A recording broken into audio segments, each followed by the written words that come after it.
Good afternoon, everybody, and welcome to another weekly edition of the Degenerate Economy.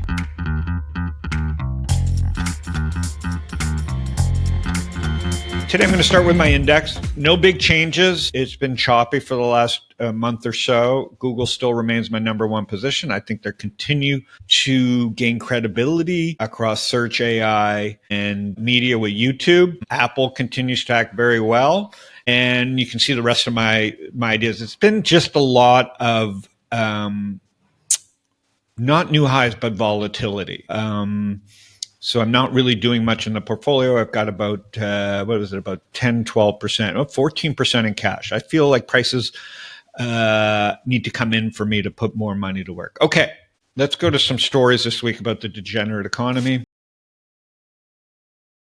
I'm going to lead with OpenAI. Mark Cuban's playing kind of the arguer on the internet these days. He's sticking up for things. Maybe he just has enough clout to be able to be the steel man in all these arguments. But OpenAI is out saying they're going to go full open, and obviously that leads to porn and adult conversation, and you can go listen to Mark Cuban saying that this is just a bad idea, like why are they doing this? And obviously they're doing this because for every $3, for every $1 in revenue they do, they burn $3. So, if people don't understand that they are the product, still yet again, and that ads are going to be part of OpenAI and for the most part, most LLMs, then they're kidding themselves.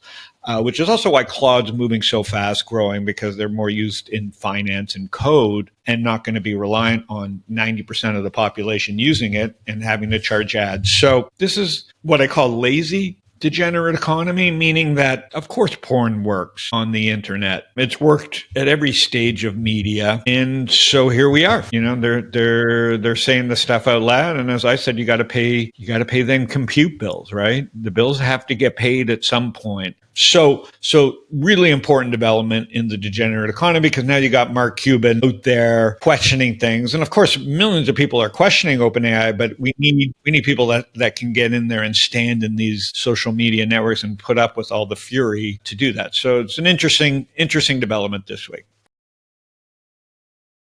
This is frightening. We've got ETFs that are coming out with 5 times leverage strategies. And again, I think this goes to why crypto and stable coins and prediction markets are growing so fast, right? I'm not going to comment on the fact that people need 5 times ETFs, but I think we're really pressing our luck and really pushing people towards crypto and stable coins and perpetuals versus these ETFs and option products that have decay and mystical volatility that's not tied directly to the underlying asset. And so I think these products are inevitable. They're the bad part of the degenerate economy, but it's also why institutions and retail are moving so fast towards prediction markets and crypto and stable coins, because there's just a much more efficient way to get leverage than these type of products. But again, give the market what they want. I do not like this at all. I don't think anybody needs these products in a world where most people underperform the markets. A very interesting week between AI and leverage in the degenerate economy. Yeah, would be remiss to not talk about what a great year this has been for the retail investor, which I get into. Many reasons for this, right? The market's had a good year. The S&P's up 14%.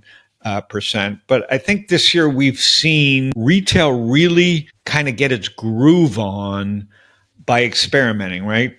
By getting into groups, by using social networks like StockTwits and seeing what's trending, and by really getting behind their own narratives, they've really messed with the heads of institution and short sellers. It's quantum computing. I don't know anything about it. I'm not involved in any of it. The people that I trust around, tech can't explain it well to me. So what are my odds? But there are computing stocks. Rigetti, RGTI is one, up 6,900% in 1 year. And we can say it's dumb money. We can say it's stupid. We can say it's not right. But that's what makes the degenerate economy is so exciting to retail and people around the world, is that they have access to this, right?